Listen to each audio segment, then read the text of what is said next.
প্রিয় শিক্ষার্থীবৃন্দ, আসসালামু আলাইকুম। বিক্রমপুর আদর্শ কলেজের একাদশ শ্রেণীর বিজ্ঞান বিভাগের ছাত্রছাত্রীদের রসায়ন প্রথম পত্রের অনলাইন ক্লাসে আমি নাসরিন হক শুভেচ্ছা জানাচ্ছি। আশা করি সবাই সুস্থ আছো এবং নিজে সচেতন থেকে নিজেকে এবং আশেপাশের সবাইকে সুস্থ রাখছো, এই আশাবাদ ব্যক্ত করে আজকের ক্লাসটা শুরু করছি। আজকের ক্লাসে আমি তোমাদের তৃতীয় অধ্যায়ের পর্যায় সারণীর কিছু অংশ নিয়ে আলোচনা করব। তোমরা তো জানো যে এই বিশ্বের যাবতীয় বস্তুই কোনো না কোনো মৌল দিয়ে গঠিত, আর এখন পর্যন্ত আবিষ্কৃত মৌলের সংখ্যা 118টি। কাজেই তোমরা বুঝতে পারছো মানুষের প্রয়োজনে ব্যবহৃত এসব এত বেশি সংখ্যক মৌলের প্রতিটির গঠন এবং ধর্ম সম্পর্কে পৃথক পৃথকভাবে মনে রাখা অনেক কঠিন একটা কাজ। আর এই কাজটি সহজ ও সুশৃঙ্খল করার প্রয়োজনীয়তা মানুষ বহু আগে থেকেই অনুভব করছে।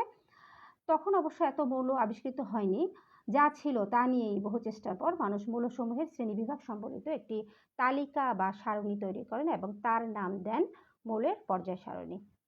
প্রাচীনকাল থেকে শুরু করে অনেক চেষ্টার পর আজকের আধুনিক পর্যায় সারণী তার রূপ লাভ করেছে। তবে আধুনিক পর্যায় সারণী কিভাবে আসলো তার অতীত ইতিহাস তোমরা এসএসসিতে পড়ে এসেছো, তাই আমি এ নিয়ে বেশি আর আলোচনা করলাম না। তবে যারা চেষ্টা করেছেন তার মধ্যে উল্লেখযোগ্য হলো ডোবেরিনিয়ারের ত্রয়ী সূত্র, নিউল্যান্ডের অষ্টক সূত্র। তবে সবচেয়ে বেশি যার অবদান যিনি হচ্ছেন বিজ্ঞানী মেন্ডেলিভ, এবং তার অবদানের জন্যই কিন্তু আমরা আজকের আধুনিক পর্যায় সারণীটা পেয়েছি। আমাদের আজকের আধুনিক পর্যায় সারণীতে যে লম্ব সারিগুলো এবং অনুভূমিক সারিগুলো আছে সেগুলো কিন্তু তিনিই প্রথম বলেছেন, এবং এই কারণে মেন্ডেলিভকে কিন্তু পর্যায় সারণীর জনক বলা হয়ে থাকে। তো চলো আমরা একটু জেনে নিই মেন্ডেলিভের পর্যায় সূত্রটি আসলে কি ছিল। মৌলসমূহের ভৌত ও রাসায়নিক ধর্মগুলি তাদের পারমাণবিক ভর বৃদ্ধির সাথে পর্যায়ক্রমে আবর্তিত হয়। 1869 সালে মাত্র 63টি মৌল নিয়ে কিন্তু তার এই পর্যায় সারণী তিনি আবিষ্কার করেছেন। তোমরা চিত্রে মেন্ডেলিভের পর্যায় সারণীটি দেখতে পাচ্ছ। তার এই পর্যায় সারণীতে সমধর্মী মৌলসমূহকে এক একটি লম্ব সারিতে এবং ক্রম পরিবর্তনশীল মৌলসমূহকে কয়েকটি অনুভূমিক সারিতে সাজানো হয়েছে। লম্ব সারিগুলোকে গ্রুপ বা শ্রেণী এবং অনুভূমিক সারিগুলোকে পিরিয়ড বা পর্যায় নামে অভিহিত করেছেন তিনি। তোমরা দেখতে পাচ্ছ তার পর্যায় সারণীটিতে 12টি পর্যায় ছিল এবং 8টি কিন্তু শ্রেণী ছিল। তবে আইসোটোপ আবিষ্কারের পর মেন্ডেলিভের পর্যায় সারণীর ত্রুটি পরিলক্ষিত হয়।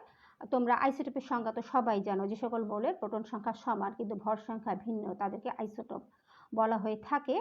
তো দেখা যাচ্ছে যে আইসোটোপ যখন আবিষ্কার হলো তখন দেখা যায় যে একই মৌলের একাধিক ভর রয়েছে, আর এতে একটি মৌলকে পর্যায় সারণীর একাধিক স্থানে বসাতে হয়, কিন্তু সেটা তো সম্ভব না। পরবর্তীকালে পারমাণবিক সংখ্যা আবিষ্কারের পর দেখা গেল যে একই মৌলের পারমাণবিক ভরের মান ভিন্ন ভিন্ন হতে পারে, কিন্তু পারমাণবিক সংখ্যা কিন্তু কখনোই চেঞ্জ হয় না। এই কারণে পরবর্তীতে বিজ্ঞানীরা সর্বসম্মতিক্রমে পারমাণবিক সংখ্যাকে ভিত্তি করে মেন্ডেলিভের পর্যায় সূত্র সংশোধন করে আধুনিক পর্যায় সূত্র উপস্থাপন করেন। চলো আমরা এবার আধুনিক পর্যায় সূত্রটা জেনে নেই। আধুনিক পর্যায় সূত্রটা হচ্ছে মৌলসমূহের ভৌত ও রাসায়নিক ধর্মাবলী তাদের পারমাণবিক সংখ্যা বৃদ্ধির সাথে পর্যায়ক্রমে আবর্তিত হয়। এই সূত্র অনুসারে মৌলসমূহকে প্রথমে আধুনিক ও পরে সর্বাধুনিক পর্যায় সারণীতে সাজানো হয়েছে। চিত্রে তোমরা আধুনিক এবং সর্বাধুনিক পর্যায় সারণীর গঠন সমন্বিতভাবে দেখতে পাচ্ছ। আধুনিক পর্যায় সারণীতে টোটাল 7টি পর্যায়, অর্থাৎ আধুনিক এবং সর্বাধুনিক পর্যায় সারণীতে দুটোতেই কিন্তু পারমাণবিক সংখ্যার ক্রম অনুসারে 7টি অনুভূমিক সারি আছে এবং যেগুলোকে বলা হয় পর্যায় বা পিরিয়ড। আর আধুনিক পর্যায় সারণীতে মোট 9টি গ্রুপ আছে। এগুলোকে 1 থেকে 8 নম্বর গ্রুপকে রোমান সংখ্যা দিয়ে চিহ্নিত করা হয়েছে এবং আরেকটি আছে শূন্য শ্রেণী। আর সর্বাধুনিক পর্যায় সারণীতে টোটাল 18টি গ্রুপ আছে, যেগুলোকে সংখ্যা দিয়ে অর্থাৎ 1 থেকে 18 পর্যন্ত দেখো চিহ্নিত করা হয়েছে। তোমরা চিত্রতে তো দেখতে পাচ্ছ। এবার আমরা জেনে নেই যে কোন পর্যায়ে কতটা মৌল আছে, এটা একটু জেনে নেই। তো এটা জানার আগে তোমরা কি করবে, তোমাদের যে কোনো একটা বই, কবির স্যারের বই অথবা হাজারী স্যারের বইয়ে দেখবে যে প্রথম পেজটা উল্টালেই তোমরা পর্যায় সারণীটা দেখতে পাবে। তো এই চিত্রটা অর্থাৎ পর্যায় সারণীটা সামনে নিয়ে যদি তোমরা একটু এর পরের ক্লাসের অংশটুকু দেখো তাহলে দেখবে তোমাদের বুঝতে সুবিধা হবে। দেখো ওই পর্যায় সারণীতে কি আছে, প্রথম পর্যায়টাকে বলা হয় অতি হ্রস্ব পর্যায় অর্থাৎ ছোট পর্যায়, এবং এখানে এই পর্যায়ে মাত্র দুটি মৌল আছে, কিন্তু দুটি প্রথমটা হচ্ছে হাইড্রোজেন আর এরপর হচ্ছে হিলিয়াম। আর দ্বিতীয় তৃতীয় পর্যায়কে বলা হয় হ্রস্ব পর্যায়। দ্বিতীয় পর্যায়ে আছে মোট 8টি মৌল, অর্থাৎ লিথিয়াম থেকে নিয়ন পর্যন্ত, এবং তৃতীয় পর্যায়ে আছে সোডিয়াম থেকে আর্গন পর্যন্ত মোট 8টি মৌল। চতুর্থ এবং পঞ্চম পর্যায়কে দীর্ঘ পর্যায় বলা হয়। চতুর্থ পর্যায়ে পটাশিয়াম থেকে ক্রিপ্টন টোটাল 18টি মৌল, এবং পঞ্চম পর্যায়ে রুবিডিয়াম থেকে জেনন টোটাল 18টি মৌল। আর ষষ্ঠ এবং সপ্তম পর্যায়কে অতি দীর্ঘ পর্যায় বলা হয়। ষষ্ঠ পর্যায়ে সিজিয়াম থেকে রেডন টোটাল 32টা মৌল, এবং সপ্তম পর্যায়ে ফ্রান্সিয়াম থেকে ওগানোসেন টোটাল 32টা মৌল আছে। এবার আমরা জেনে নেই পর্যায় সারণীতে আসলে ইলেকট্রন বিন্যাসের ভিত্তিতে কত ধরনের মৌল আছে। ইলেকট্রন বিন্যাসের উপর ভিত্তি করে মৌলসমূহকে ইলেকট্রন বিন্যাসের ভিত্তিতে পর্যায় সারণীতে মোট 4 ধরনের মৌল দেখা যায়। প্রথমটা হচ্ছে এস ব্লক মৌল, যে সব মৌলের ইলেকট্রন বিন্যাসে সর্বশেষ ইলেকট্রনটি এস অরবিটালে প্রবেশ করে তাদেরকে এস ব্লক মৌল বলা হয়। পর্যায় সারণীতে এরা 1 ও 2 নং গ্রুপের সদস্য। এ শ্রেণীর মৌলের সংখ্যা হচ্ছে 14টি। এই সকল মৌলের সর্ববহিস্থ শক্তি স্তরে ইলেকট্রনীয় কাঠামো হচ্ছে S1 ও S2। উদাহরণ হিসেবে সোডিয়াম, ম্যাগনেসিয়াম এগুলোকে আমরা এস ব্লক মৌল বলি। এখানে আমরা দেখো উদাহরণ হিসেবে আমি সোডিয়াম এর ইলেকট্রন বিন্যাসটা দিয়ে দিয়েছি। দেখো সোডিয়াম ইলেকট্রন বিন্যাসটা একটু খেয়াল করলে তোমরা দেখতে পাবে যে সর্বশেষ ইলেকট্রনটি কিন্তু এস অরবিটালে প্রবেশ করেছে, এই জন্য আমরা সোডিয়ামকে কিন্তু এস ব্লক মৌল বলবো। এরপরে 2 নাম্বার হচ্ছে পি ব্লক মৌল, যেসব মৌলের ইলেকট্রন বিন্যাসে সর্বশেষ ইলেকট্রনটি পি অরবিটালে প্রবেশ করেছে তাদেরকে পি ব্লক মৌল বলা হয়। আর পর্যায় সারণীর গ্রুপ 13 থেকে 18 মোট 6টি গ্রুপের 36টি মৌল এই ব্লকে রয়েছে। এই সমস্ত মৌলের বহিস্থ শক্তি স্তরে ইলেকট্রনীয় কাঠামো হচ্ছে পি 1 থেকে 6টা পর্যন্ত যদি ইলেকট্রন থাকে তবে সেই মৌলগুলোকে পি ব্লক মৌল বলা হয়। অ্যালুমিনিয়াম যেমন অ্যালুমিনিয়াম একটি পি ব্লক মৌল, আর অ্যালুমিনিয়ামের ইলেকট্রনীয় কাঠামোটা আমি লিখে দিয়েছি তোমাদের। দেখো এখানে যে দেখতে পাচ্ছি আমরা সর্বশেষ ইলেকট্রনটি কিন্তু পি অরবিটালে প্রবেশ করেছে, এই কারণে অ্যালুমিনিয়ামকে কিন্তু পি ব্লক মৌল বলা হয়। এরপরে 3 নাম্বার হচ্ছে ডি ব্লক মৌল, যেসব মৌলের ইলেকট্রন বিন্যাসে সর্বশেষ ইলেকট্রনটি ডি অরবিটালে প্রবেশ করে তাকে ডি ব্লক মৌল বলা হয়। আর এ ব্লকের মৌলগুলো সবাই ধাতু, তবে এই ডি ব্লক মৌলের মধ্যে যাদের ইলেকট্রন বিন্যাস অর্থাৎ ডি অরবিটালে ইলেকট্রন 1 থেকে 9 পর্যন্ত থাকবে, অর্থাৎ অসম্পূর্ণ ডি অরবিটাল যদি থাকে তাদেরকে অবস্থান্তর মৌল বলবো।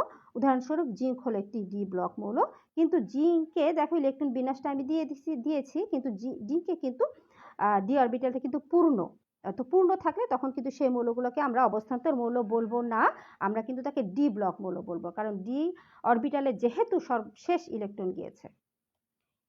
এর সর্বশেষ হচ্ছে এফ ব্লক মৌল, যে সকল মৌলের ইলেকট্রন বিন্যাসে সর্বশেষ ইলেকট্রনটি এফ অরবিটালে প্রবেশ করে তাদেরকে এফ ব্লক মৌল বলা হয়। পর্যায় সারণীতে অবস্থিত ল্যান্থানামের পরবর্তী 14টি এবং অ্যাক্টিনিয়ামের পরবর্তী 14টি সহ মোট 30টি মৌল এই শ্রেণীর অন্তর্ভুক্ত। যে সকল এফ ব্লক মৌলের ইলেকট্রন বিন্যাসের এফ অরবিটালে ইলেকট্রন 1 থেকে 14টা পর্যন্ত থাকে তাদেরকে আন্ত অবস্থান্তর মৌল বলা হয়। উদাহরণস্বরূপ গ্যাডোলিনিয়ামের ইলেকট্রন বিন্যাসটা আমি দিয়ে দিয়েছি। দেখো এফ অরবিটালে কিন্তু 7টা ইলেকট্রন আছে, কাজেই আমরা গ্যাডোলিনিয়ামকে আমরা এফ ব্লক মৌল বলবো। এরপরে আমরা জেনে নিব যে পর্যায় সারণীতে ধর্মের উপর ভিত্তি করে কয় ধরনের মৌল আছে। মৌলসমূহের ধর্মাবলীর উপর ভিত্তি করে পর্যায় সারণীতে মোট 4 ধরনের মৌল আছে, যথা 1 নম্বর হচ্ছে নিষ্ক্রিয় গ্যাস মৌল। যেসব মৌলের সর্ববহিস্থ শক্তি স্তরে ইলেকট্রনিক কাঠামো হচ্ছে NH2NP6 তাদেরকে নিষ্ক্রিয় গ্যাস মৌল বলা হয়। আর তোমরা কিন্তু জানো নিষ্ক্রিয় গ্যাস মৌলের আর একটা নাম কিন্তু নোবেল গ্যাসও বলা হয় এদেরকে। আর এর 6টা আছে পর্যায় সারণীতে, 6টা টোটাল আমরা অর্থাৎ এখন পর্যন্ত আবিষ্কৃত নিষ্ক্রিয় গ্যাস মৌলের সংখ্যা কিন্তু 6টি। দেখো নামগুলো আমি লিখে দিয়েছি: হিলিয়াম, নিয়ন, আর্গন, ক্রিপ্টন, জেনন, রেডন। এরা পর্যায় সারণীর শূন্য অর্থাৎ আধুনিক যে পর্যায় সারণী সেটা 0 শ্রেণীতে এবং সর্বাধুনিক পর্যায় সারণীতে 18 নং গ্রুপে আছে। 2 নম্বর হচ্ছে প্রতিরূপী মৌল, যে সকল মৌলের সর্ববহিস্থ শক্তি স্তরে ইলেকট্রন বিন্যাসে NS1, NS2 এবং পি অরবিটাল আছে 1 থেকে 5টা ইলেকট্রন তাদেরকে প্রতিরূপী মৌল বলা হয়। প্রতিলিপি মৌলের কিন্তু আরেকটা হচ্ছে আদর্শ মৌলও এদেরকে বলা হয়। আধুনিক পর্যায় সারণীতে 1A হতে 7A গ্রুপের মৌলসমূহ প্রতিরূপী মৌলের অন্তর্ভুক্ত। 3 নাম্বার হচ্ছে অবস্থান্তর মৌল। যে সকল মৌলের কিংবা তাদের সুস্থিত আয়নের ইলেকট্রন বিন্যাসে ডি অরবিটাল আংশিকভাবে পূর্ণ, অর্থাৎ ডি অরবিটাল 1 থেকে 9টা ইলেকট্রন থাকবে, তাদেরকে অবস্থান্তর মৌল বলা হয়। আর এরা পর্যায় সারণীর কিন্তু বি উপশ্রেণীতে অবস্থিত। উদাহরণস্বরূপ কপার, নিকেল, কোবাল্ট এরা সবাই অবস্থান্তর মৌল। সবশেষ হচ্ছে আন্তঃ অবস্থান্তর মৌল। যে সকল মৌলের কিংবা তাদের সুস্থিত আয়নের ইলেকট্রন বিন্যাসে এফ অরবিটালে 1টা থেকে 13টা পর্যন্ত অন্তঃস্থ এফ অরবিটাল ইলেকট্রন দ্বারা অসম্পূর্ণভাবে পূর্ণ, তাদেরকে আন্তঃ অবস্থান্তর মৌল বলা হয়। পর্যায় সারণীর ল্যান্থানাইড ও অ্যাক্টিনাইড সারির সকল মৌল এই শ্রেণীর অন্তর্গত। উদাহরণস্বরূপ সেরিয়াম, থোরিয়াম, অ্যাক্টিনিয়াম ইত্যাদি আন্তঃ অবস্থান্তর মৌল। এরা সকলেই ভারী ধাতু এবং এরা পরিবর্তনশীল জারণ অবস্থা প্রদর্শন করে এবং এ মৌলসমূহ জটিল যৌগ গঠন করে। তো আশা করি তোমরা এতক্ষণ পর্যায় সারণীর সামনে নিয়েছিলে এবং আমার ক্লাসটা অনেক মনোযোগ দিয়ে শুনেছ। তো নেক্সট ক্লাসে পর্যায় সারণী নিয়ে আরও বিস্তারিত আলোচনা করার আশাবাদ ব্যক্ত করে আজকে সবাইকে ধন্যবাদ জানিয়ে আমি আমার ক্লাসটা শেষ করছি। আল্লাহ হাফেজ।